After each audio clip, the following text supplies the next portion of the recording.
Hi, everyone. Welcome. I just want to give folks a moment to arrive and settle in. We will get started in just a moment.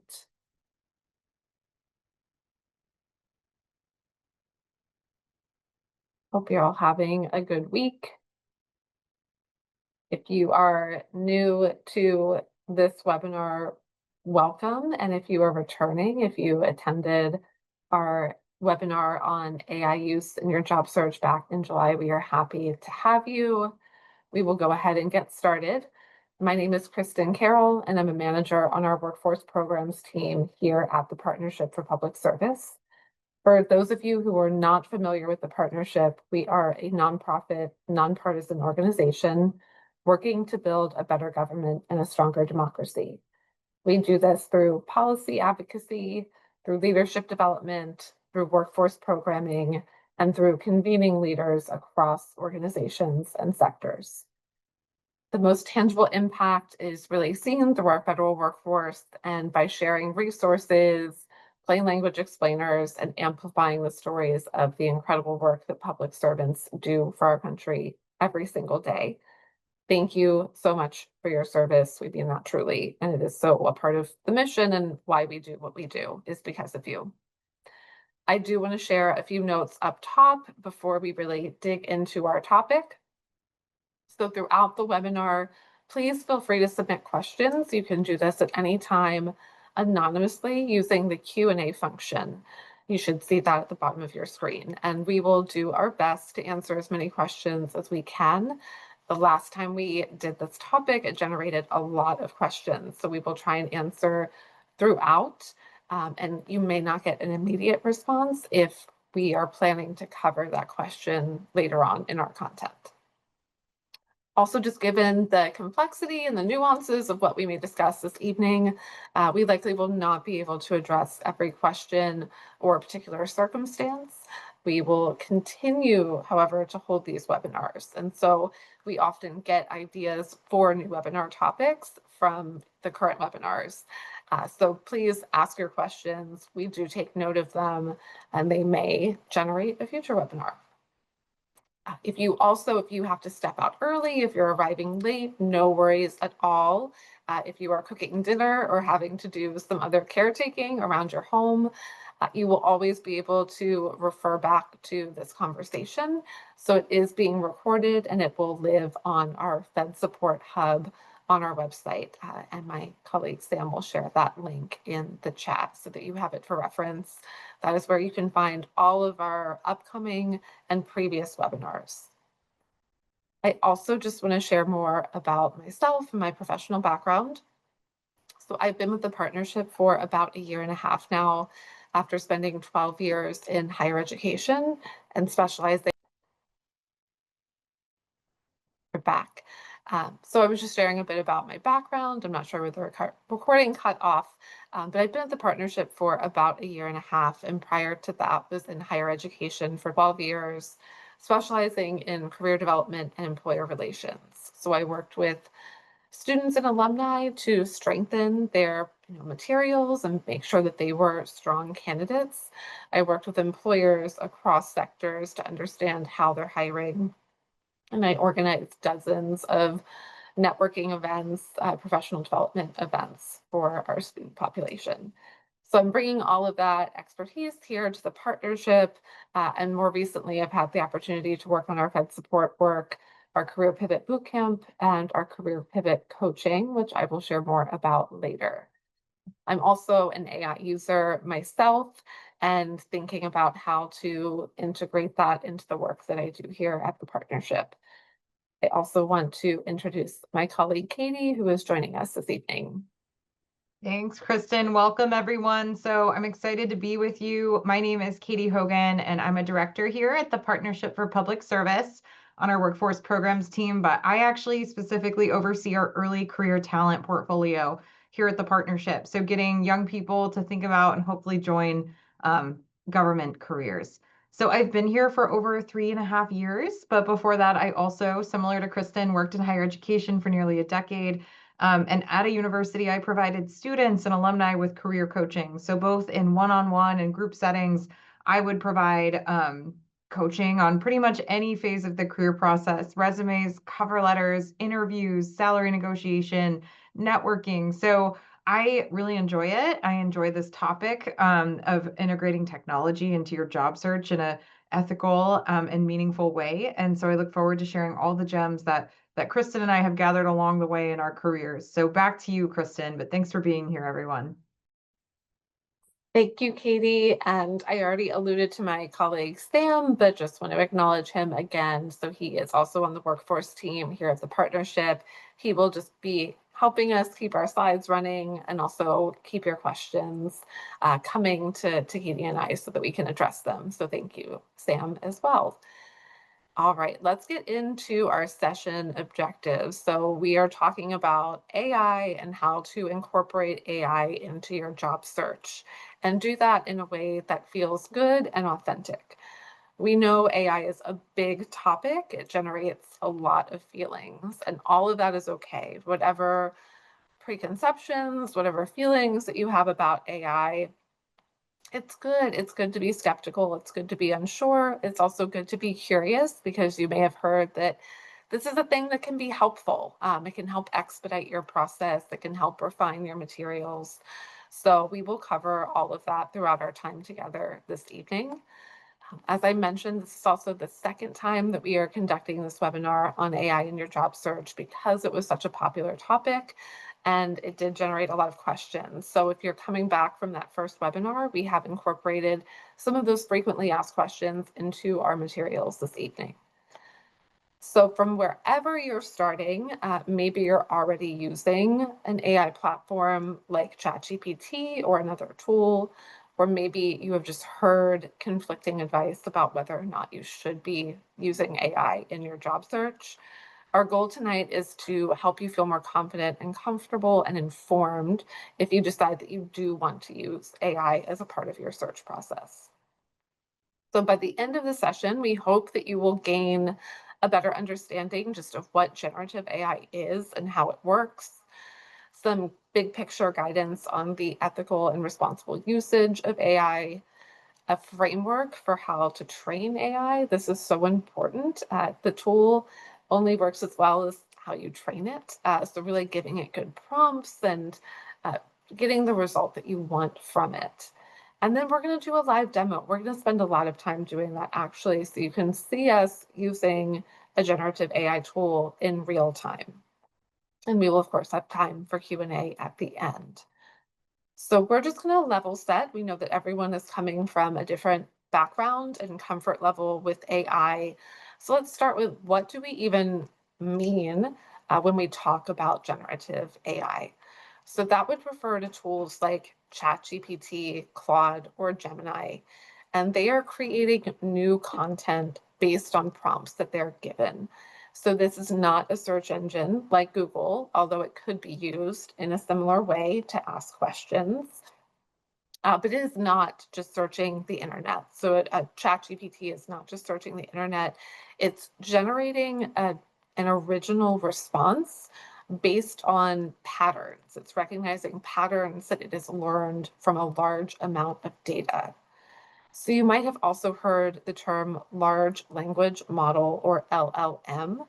So that is a large language model. It's trained on a vast amount of text, and it's designed for sort of language processing and language generation.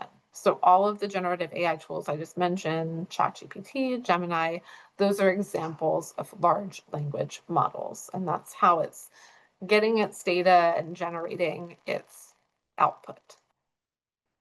Depending on your prompt, that output from a tool could be a list, it could be a paragraph, it could be a simulated conversation that you're having back and forth. It can be, as we'll get into, a draft resume bullet or an interview question. I think personally, AI can be really helpful for when you are feeling stuck and you need help in that brainstorming phase where you just want some ideas. As I mentioned, am an AI user. I am candidly also skeptical of AI, and we'll get into, reasons to be cautious. But there are ways that I found it to be very helpful and compelling. in my daily work. So a few examples, I have used it recently to draft an email if I need to give very specific step-by-step instructions, especially to someone like an intern who might not be as familiar with the project.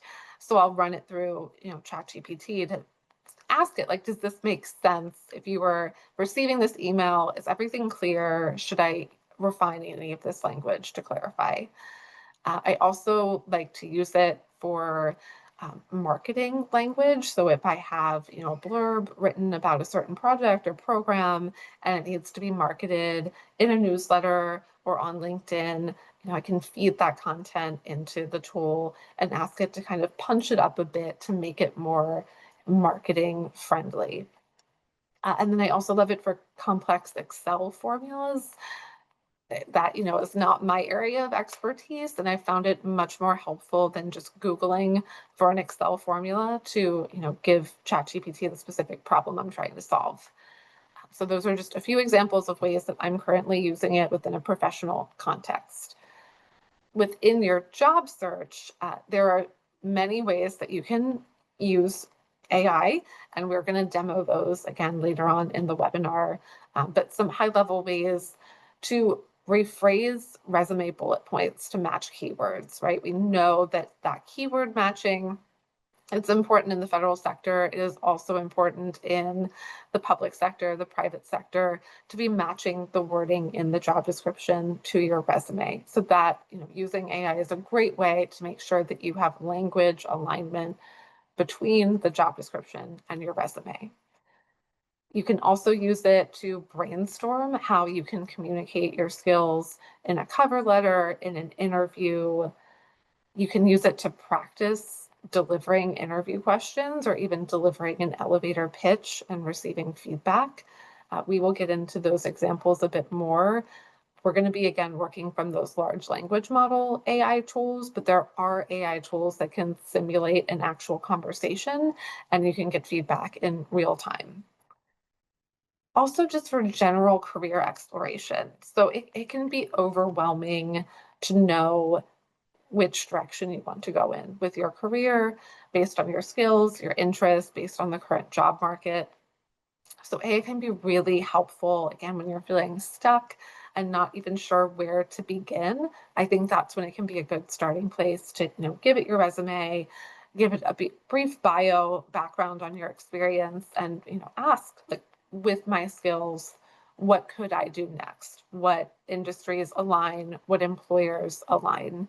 We're also going to show an example of that later on. And here is the big caveat that we will return to over and over again this evening. AI is just a starting point and should never be a final product. So you should always bring your voice, your perspective, your tone to whatever AI generates. So use it as a starting, do not use it as your final product. Do not just copy and paste without giving it, any further editing.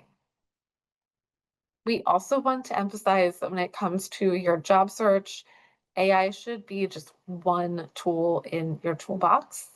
So, getting through writer's block, but it shouldn't be the final edit on what you're writing. And the human element of your career search can really not be replaced, or we certainly hope that it could not be replaced. Katy and I are real people that are here with you this evening, and there is value in that, in having conversations at career fairs, at networking events, with mentors, with current or former colleagues.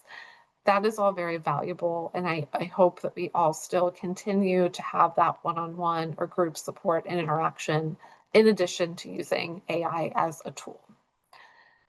So with all of that framing in mind, I'm going to pass it to Katy, and then we're going to get started with just a quick poll to get to know you a bit better. Yeah, so we know it's the evening or the afternoon if you're closer to the West Coast, but just want to get started, just kind of wake us all up and see who's with us on this webinar. So if you're unfamiliar with Menti, you can either on your desktop go to menti.com and enter the code you see on the left-hand side of the screen. Or if you want to use your cell phone, that works too. Go ahead. You could also open up a browser and get that menti.com. You can also use this QR code. So we're going to give everybody a second to get plugged into the Menti. Awesome, awesome. It's totally anonymous and optional, by the way, I should say. It's just for fun. Okay, so are folks able to get into the Menti? Looks like it. All right, we'll give a couple more seconds. I do always laugh. I like when Kristen says, we're real people. Like, yeah, we're not AI generated. We're real humans. And that is a great reminder that you should balance your career development with stuff with real live humans, but also use AI to work harder, not, or work smarter, not harder, right? Okay, it looks like we're getting most people. So I think we can go ahead and start the Menti poll. Sam's going to help us with that. So to get us started, where are you joining from this evening?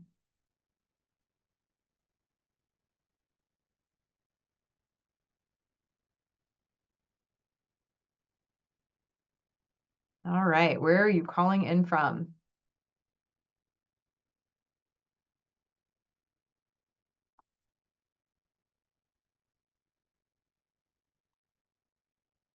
Let's see, and Sam is our mentee. Is it working? Oh, it is working. This is exciting. Okay, I do see some folks in the West Coast. Nevada, hello. Hawaii, hello. Someone from Louisiana. I see Georgia. Welcome, welcome. West Virginia, Ohio. Ohio is my home state. Looks like a Pennsylvania or New York. Got some East Coasters. Hello, hello, hello. Looks like we are well represented in the DMV. Okay, well, this is always fun. So thank you all for joining us. This is really exciting. Okay, a couple more just fun questions, and this will help Kristen and I tailor our remarks tonight, but explain in 3 words or less how you use AI. And if you don't use AI at all, that's okay. You can say, I don't use it. I don't. Yep. Never have. Okay, you're in the right place. Draft cover letters. Okay. Job search. Vacation agendas. I like that. Some newly exploring AI folks with some more I don'ts. That's good. Editing text. Yeah. Kristen and I were actually on a college campus in Pennsylvania yesterday, and students talked about how they use it to edit the documents for their academics, but it never takes the place of their writing and their critical thought, right? Reluctantly, and that's okay. I think there's a lot of conversation we can have about AI and why folks may be reluctant. Okay. Thank you all for your participation. This is great. Okay, and how comfortable are you using AI on a scale of very comfortable, somewhat comfortable, and not at all? Okay, yeah. See, we are really well represented in the somewhat, which is makes sense. Again, you're at the right webinar, you're in the right place. Also good to see some folks who are on the other ends of the spectrum with very comfortable or not at all. And all answers are good. There's hopefully something for everyone. Okay, and I think we have one more question for you. What is your biggest concern about using AI? And we know there could be more beyond this. These are the 3 we most commonly hear: environmental impact, privacy, lack of authenticity. Of course, there may be others. Okay. Yeah. Interesting. Okay. Lack of authenticity. So we can dig into that and how to not um, lean on AI so much that you lose your authentic voice. We'll definitely talk about that tonight.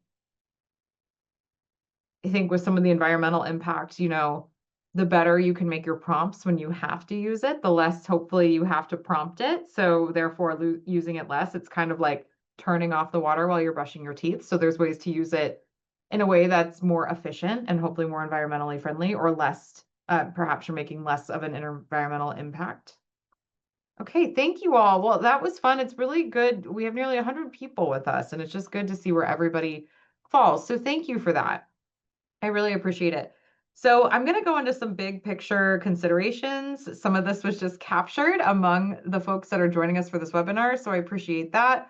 I always believe in when there's a new technology or a big change that affects a big group of people, which I feel like AI is increasingly affecting all of us, it's important to share upfront, um, you know, what the considerations, maybe the pros and cons are. So we're going to talk a little bit more about that.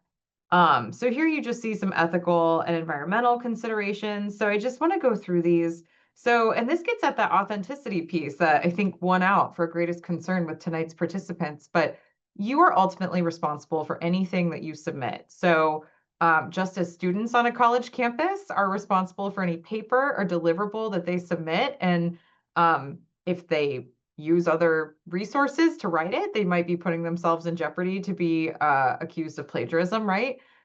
As a job seeker, you are ultimately responsible for anything you submit. So even if you use AI to support your process or help you through a writer's block moment, you are still the author and it still needs to be in your authentic voice.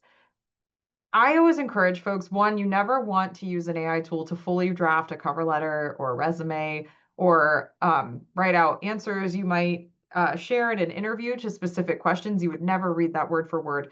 So I always encourage people to really think of it through that lens, that it's more of a companion and not a replacement to anything that you would create. You also want to make sure that anything that is AI generated is truly tweaked and put in your authentic tone and voice. If you would not say that in real life, you do not submit it.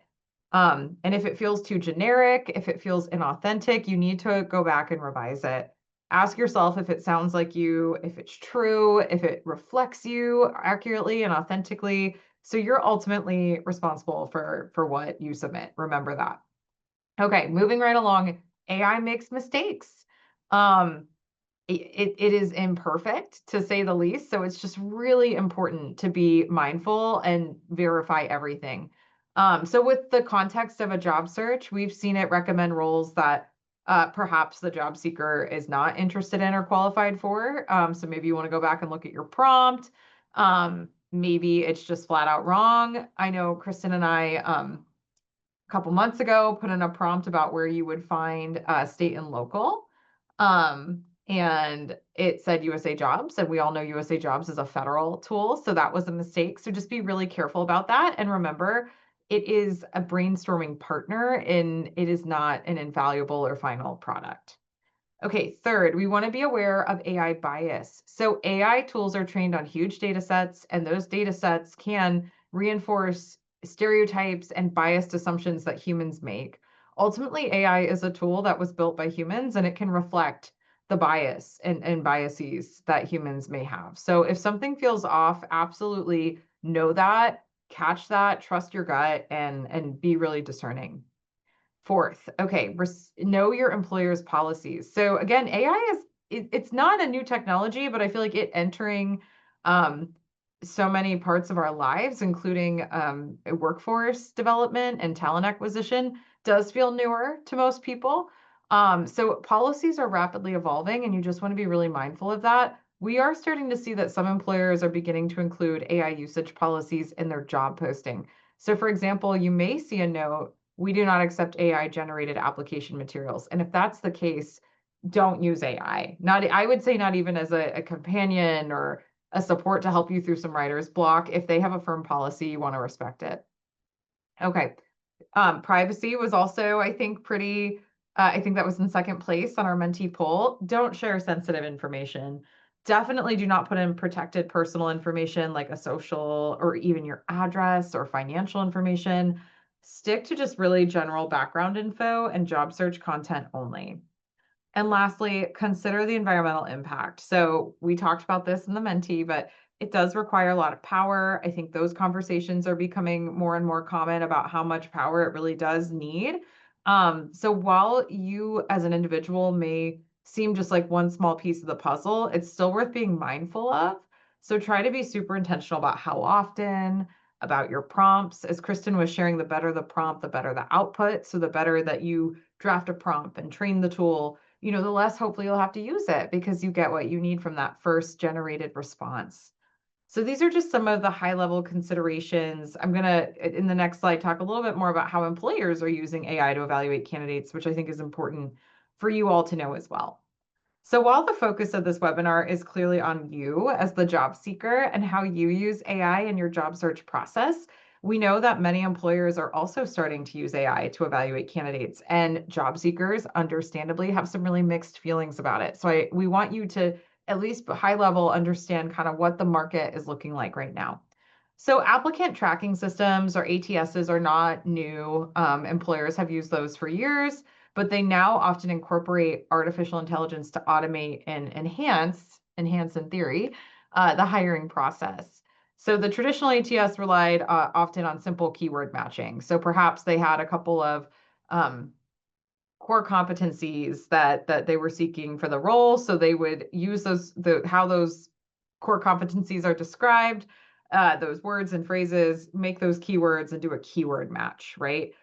Whereas AI-powered ATS systems go a few steps further. So they might seek to interpret resumes, rank candidates, and even conduct initial screenings, which job seekers understandably have a lot of feelings about those AI-generated initial screenings. So it's just really good for you all to know where we're seeing it most commonly used. But again, technology is rapidly changing every day. From what we can tell, the private sector technology firms, which I'm sure comes as no surprise, like your Googles, your Microsofts, your Amazons, they're using AI in the job search process more perhaps than others. Large corporations with a high applicant volume, perhaps healthcare, finance, consulting, we're starting to see them moving towards AI-powered ATS systems. Contracting and staffing firms, I would say nonprofits and universities are adopting commercial ATS platforms like your Workdays of the world, but perhaps not as aggressively as some of the others. But we are seeing AI used in all those sectors that I just mentioned.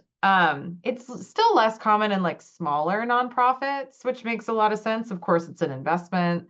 So it may not be as workable for a smaller organization. We're not seeing it as much with state and local agencies yet. Could be many reasons for that, but likely limited technology integration. We're still seeing research institutions and think tanks and smaller universities that may prioritize manual review and pretty niche qualifications are not really using AI in the search process yet. So I think what's important for you to know is everything I just shared, but AI often, if they are using AI in their selection process, AI can often dictate who gets seen first. So what candidates are being flagged in the system for the real human behind the process to see first. So understand how AI interprets your materials, and that will help you tailor your resume and your application for better visibility. Research what sectors use AI in hiring, and if your target industries are relying heavily on AI powered ATSs, take time to learn how they work, research what tools they're using. If you can, talk to recruiters and ask them, and then adjust your materials accordingly so that you can hopefully make it through that pass or make it past that first AI generated screening process.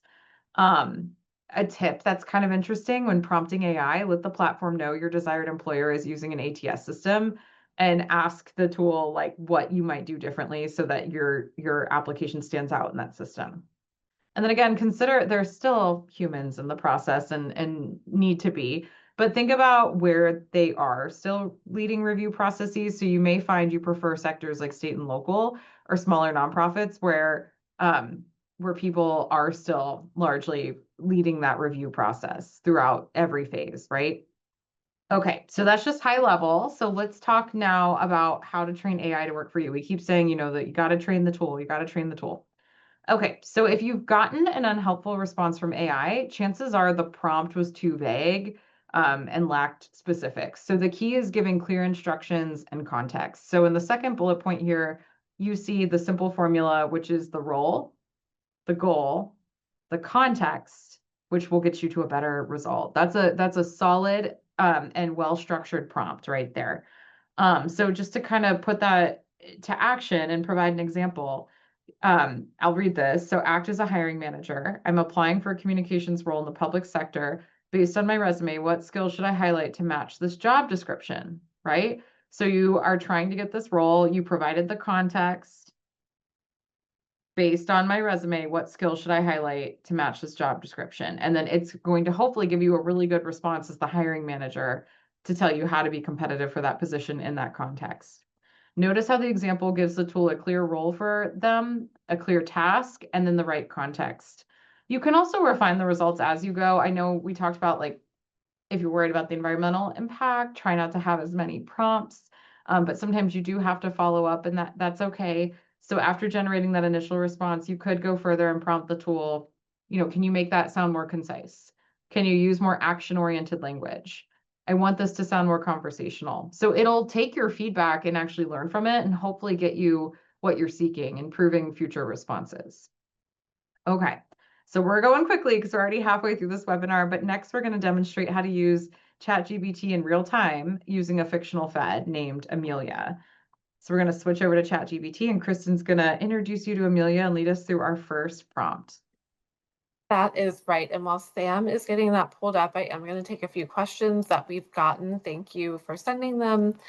So the first is, do you recommend any AI checkers? So those AI checkers are websites where you can copy paste text that was AI generated and then run it through the checker.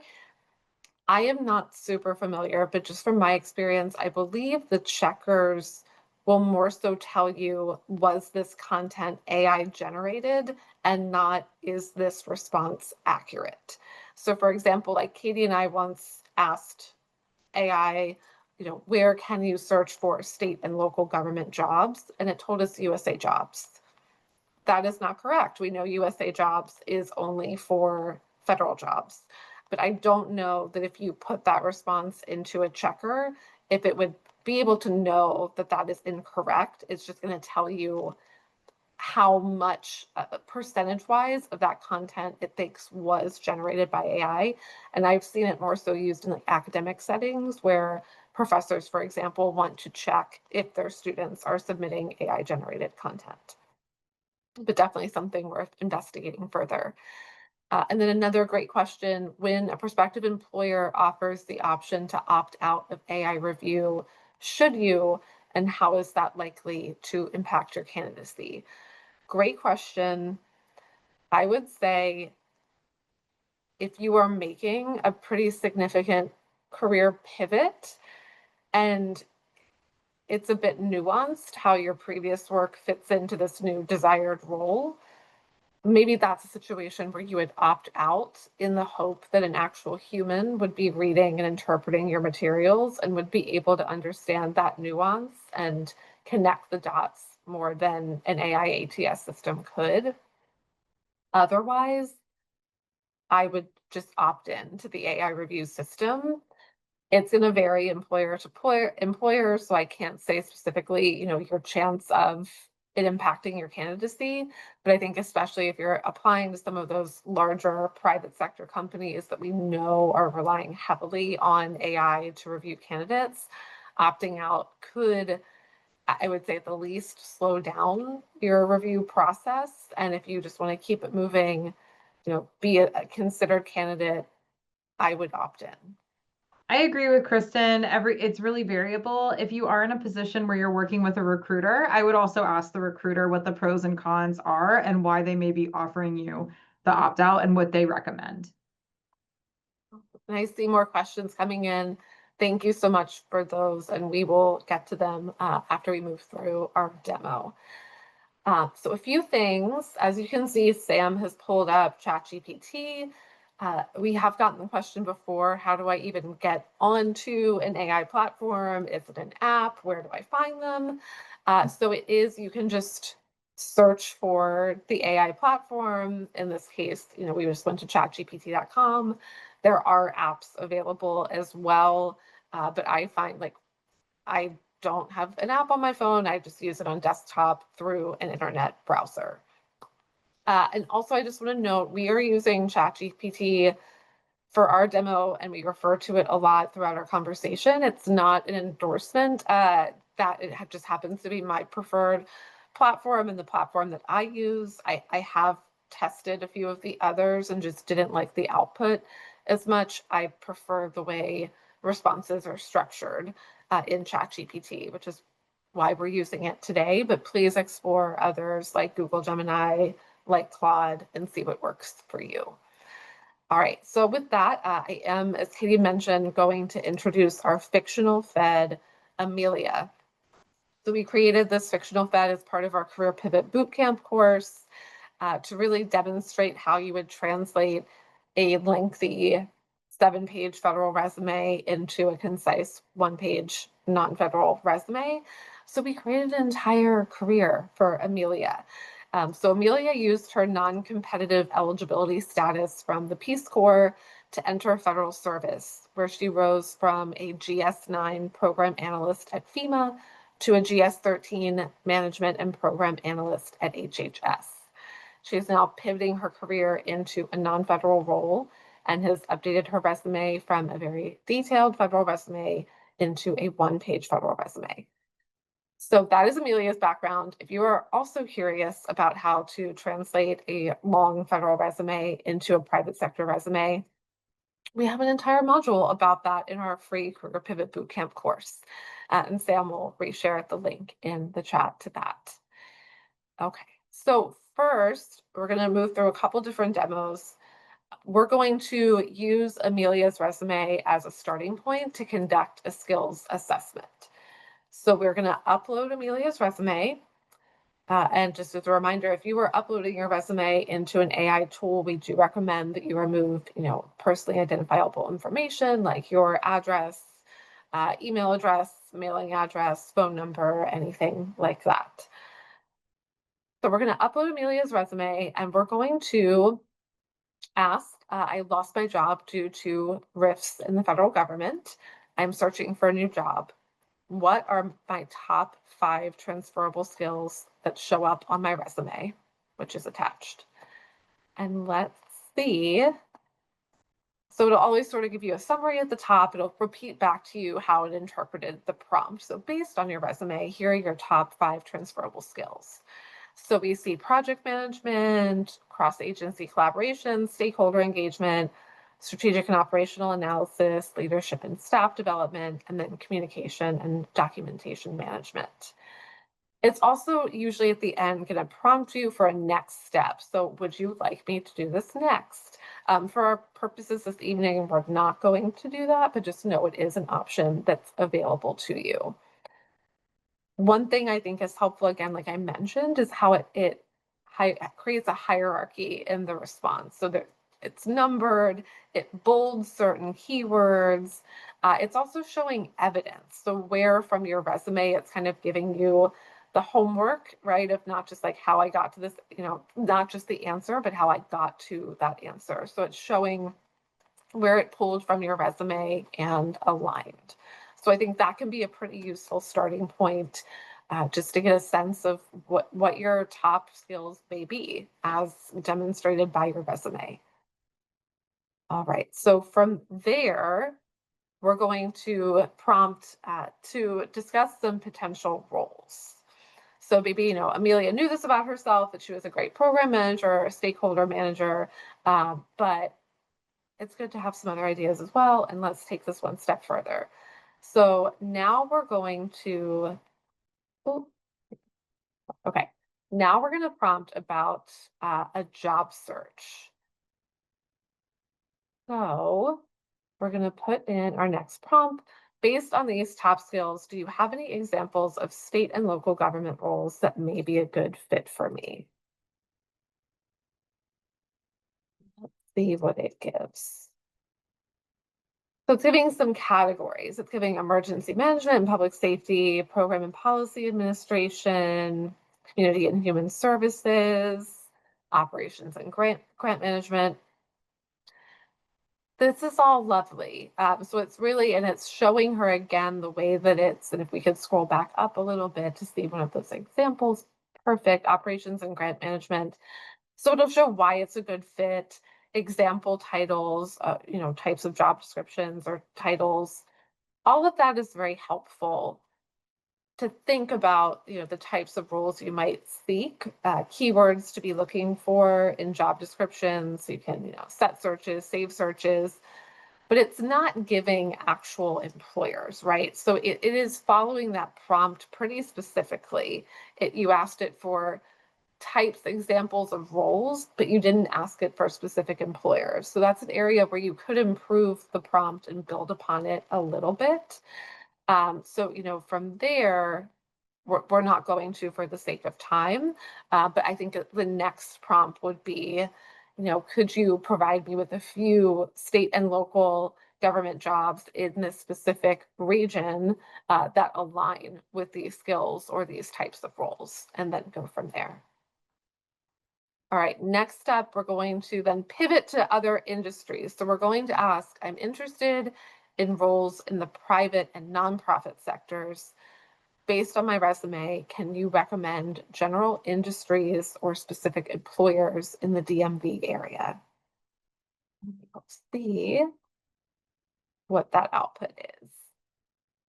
And I'm very curious to see what it comes up with, because we have done this demo quite a few times. And it has given me very different responses each time. So I think that's something to point out too. Okay, interesting. So it's recommending consulting and professional services, nonprofits and social services, government contracting, grant making, and emergency management. That all tracks. Okay, fascinating. So I did this exact prompt yesterday, and it gave me all private sector employers, all like big corporations. And now we can see like the first result it generated today, same resume, same prompt, is within the nonprofit and social sector, and listing out the Capital Area Food Bank as a potential employer. So all to say, be critical, prompt and prompt again, adjust your language. If the result just doesn't sit right with you, like keep prompting and give it feedback. Let them know, like, this wasn't what I was looking for. Give me more nonprofit or give me more private sector. And as you can see, it will always at the end sort of nudge with, would you like me to do this next? So don't be afraid. It's, not a person. You're not going to hurt their feelings. I know it can be hard to say, like, this wasn't what I was looking for. This is not accurate. This is not what I asked for. But you can, push back. It is a tool. Make sure it's working for you. All right, so we're going to imagine that it gave us a job. The last time that I ran this question, this prompt, it came up with an organization, ICF International. So for our next prompt, we're going to pretend that it had recommended this role with ICF International. It's a currently available role for a program manager based in DC. And Amelia found it. She wants to apply. So I'm going to pass it to Katy to lead through our next few prompts.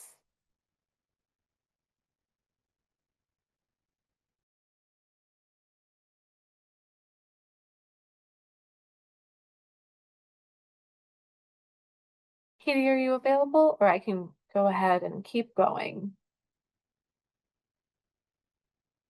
Okay, no worries. So next up, Sam is just going to feed the job description into ChatGPT, and we're going to prompt, I want to apply for the attached role, tailor my resume to the job description, paying special attention to keywords and the order of skills and responsibilities, keep my resume to one page.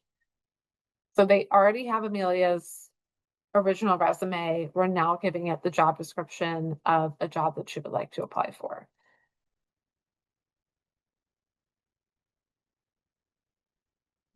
Sam is just getting that in for us. Oh no, I think that we have reached. So here is another good lesson learned, is that if you have a free ChatGPT account, there is only so much that you can give it at a time before it does not allow you to attach anything more. So without having the visual, that is okay. We can continue to move through the process. And Sam, I would just maybe try it without attaching. If we could just link out to the job, maybe that's the issue, is the attachment itself. So if you just have the link to the job, we can try that instead, because it is a live role that is available. So I know you won't be able to see this, and I apologize for that, but I'm just going to move through. When we tested this previously, the response that was generated. So it did give us a one-page tailored version of Amelia's resume that focused on the keywords it found in the job description. All right, Perfect. Here we go. So we found a way to work around that issue. All right. So it's mirroring how Amelia's resume was already set up. It included that professional summary. I will say that is what I would call out the most, is that it did tailor her professional summary to the job description, which is something we know we want to do. It just maybe saved her some time. And now she has, that language to work from, but it won't be her final product, right? Because she's going to put her authentic voice into it. Um, but otherwise, it's pulling those keywords, it's mirroring as much as possible, and it's also ordering her core competencies in a way that really align with the role. And Katie, if you are back, I can also pass it back over to you. Think so, y'all. Technology is failing us in more ways than one tonight, but it's a good reminder. Technology is imperfect. Okay, I think my Zoom is working now. Okay, so and I also think it was good to see that workaround.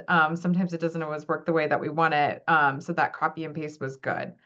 Um, Okay, so I think for the next prompt, Sam, we're going to go ahead and put in, if we want to continue further and get a little bit deeper, for my own knowledge, can you highlight where my resume aligns with the position description? Let's see what we get there. Again, as Kristen said, we obviously test this, but sometimes it's different in real time. Okay. Okay, so cool. So based on the ICF, and if we can scroll back up, I know sometimes it gives you a lot of information.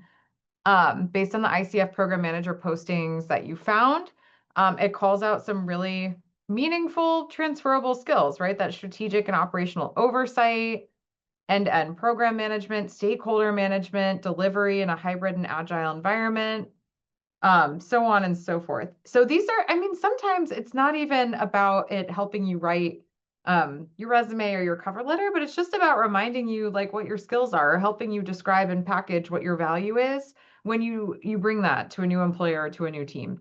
If we keep scrolling down, I think it gave us a little bit more. So how your resume aligns. So this is great. So this, and I've done this a number of times, and I think this is one of my favorite ways to use AI to generate support with your resume. So it specifically calls out exactly what you've done, and I love that it bolded and bucketed the different competency areas or skill sets. So that program and operations, the contract acquisition, the stakeholder management. Again, as we've talked about at the top, AI is imperfect, and so you want to be really careful. You would never like copy and paste the language directly from here and put it in any document like a resume or a cover letter. But you think of it as your friend who's really trying to like pump you up for an interview, right? Your resume shows that you liaise with federal, state, local agencies. You manage customer or partner relationships. This fits well with stakeholder management. I mean, maybe you knew that, but it really does help you feel hopefully less overwhelmed and quickly get down to um, sort of the point of like, where do you align with this position and why would you be competitive? So this one a step further, where to emphasize and tweak, which is kind of cool. So to further strengthen your match, you might want to explicitly mention agile and hybrid team delivery if you have the experience, even led hybrid team in a multi-agency environment. So they've like spotlighted that position may find that attractive. They may be seeking that. Um, yeah, I will obviously I'm not going to read through all of these. They even give you like the keywords. So program governance, resource allocation, risk and issue management, et cetera. So those are things that seem to be reflected in your resume that are important in the job description. And once again, I can't say it enough. You are going to take good care to read the job description and look at your resume, and as a human being, ultimately make the authentic. I know this group was most worried about authenticity, understandably. You're going to make the most authentic representation of yourself with what you ultimately submit when you apply. But I think what the really important piece is this gave you a lot to work on. I don't know if any of you ever had the experience of going to a career advisor, perhaps if you attended a school or a program, or maybe you've hired one, which is great. But I mean, hopefully you would leave a meeting like that with notes that look like this, right? But it might have taken an hour to 90 minutes to get there with that career advisor talking about, okay, here's where you want to apply, here's what you're really good at, where's the alignment, where's the synergy, how do we describe it, how do they describe it, how do we translate it? Like AI kind of saved you an hour, right? Because it did all of that for you really quickly. So this is just a really, really quick and nice example of how you can dig deeper from that initial prompt when you have a specific job that you really want to apply for. Okay, so I think we're running up against the clock. Kristen, do we want to go ahead and take questions? I can do a quick overview on interview prep because that's important. Um, Yeah, I yeah. think so. So I can just quickly talk through. We were also going to cover cover letters. I think what's important there is if you already have a cover letter template and you upload it into AI to have it aligned with a specific job. Again, you're incorporating your authentic voice. And also, my favorite tip is reading it out loud. So, read it out loud. Does it sound natural? Are there, words that you would actually use? Does it flow the way you would actually speak or write? I think that's a great way to catch that authenticity piece. I will also note ChatGPT AI loves an M dash, that longer dash that you can use as sort of a line break or a sentence break. This is heartbreaking. I love M dashes, but it has become really synonymous with AI usage because AI will just throw them all over the place. So be careful if you're using AI for cover letters, especially, and you see that, it's generated a lot of M dashes. Make sure you go back in and clean those up so it doesn't look so visually obvious. The other thing we were going to touch on, and then I'll throw it to Katie for interview prep, is salary negotiation. I know this is really tough for some folks to know how to be respectful but firm, and to how to counter offer, and how to, think about like total compensation package and benefits. I think that's a really useful use case for AI, is to, give it your resume, give it the job description, give it the offer you were given from the employer, let them know the number you were hoping for, and then have AI generate some language that you could use on, a counteroffer phone call or a counteroffer email, and just really, make sure it feels like the appropriate tone for you. I think that's super helpful. And then, yeah, Katie, if there's anything you want to cover about interviews, and we can get into questions. Yeah, so I know that once you get the interview, and today we really focused on sort of getting the interview with the resume, which is an important step, but really similar rules apply. So you could take the job description, for example, and say again, like the role and the context and everything for a solid prompt. So perhaps like you are interviewing me for this job description. Um, what questions might you ask during that interview? And I think that gives you a really good starting point for like, okay, like I'm going to get into the headspace of the kind of conversation we're going to have. You can also put your resume and a job description in and say, if I'm interviewing for this role, are there any gaps or perhaps deficiencies in my background that they may address? And then, how might I address them, or how might I demonstrate that I am capable, even though I've not yet had that experience? Again, you would never take the responses. Well, then you can take some of those questions and say, well, how might I answer that based on my resume and the skills and experience reflected there? You would never read that word for word or memorize it. But again, it gives you a way to draw from a foundation that you would then take and authentically tailor to be your own voice. So you can use it for interviews prep as well. And of course, you would prep for an interview, but this is just one tool. I still recommend a mock interview with a trusted friend, colleague, mentor, career coach, but I think AI is a really good starting point to get in the headspace. We have a little over 5 minutes. Do we want to stop sharing, Kristen, and take Yep, some questions? let's do it. So we had a few questions about privacy, and how confident can I be that my confidential information remains confidential if an employer is using AI?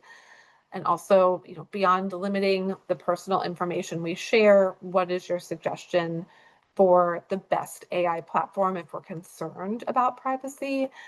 These are great questions.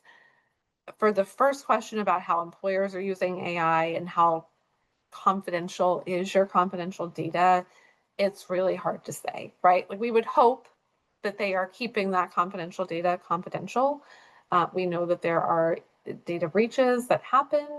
And I don't know that there is a way to really safeguard yourself against that risk. I think that's just part of the risk you assume when applying to jobs in certain sectors. So I think that goes back to what we were saying in the beginning. Like, as much as you can, you have a choice if you want to just focus on small nonprofits, state and local employers that aren't using ATS AI-based systems to assess candidates, if that privacy is really your top concern. But if you're applying to the larger private sector corporations, like they most likely are, and there is an inherent risk in that your information is not going to remain confidential. I Um, I think Kristen's spot on. I would just add, like, if it is a top concern for you, which is reasonable, you might just take great care, like ask yourself if this was tracked or aggregated in data or whatever they do with your information. Perhaps you're really discerning about what you put on that specific resume. Maybe, I mean, I understand LinkedIn and resumes are different, and LinkedIn is less detailed. It's usually a little more high level than a resume, but maybe you stick to, like, if this information was on my LinkedIn and thus publicly available and searchable, like, would I be okay with that? And maybe that's the benchmark for decision. But if you are very concerned, I wouldn't submit anything that you consider something that you would not want on your LinkedIn. We also have a few questions about AI paid services. Do we recommend them? Are there benefits that are worthwhile?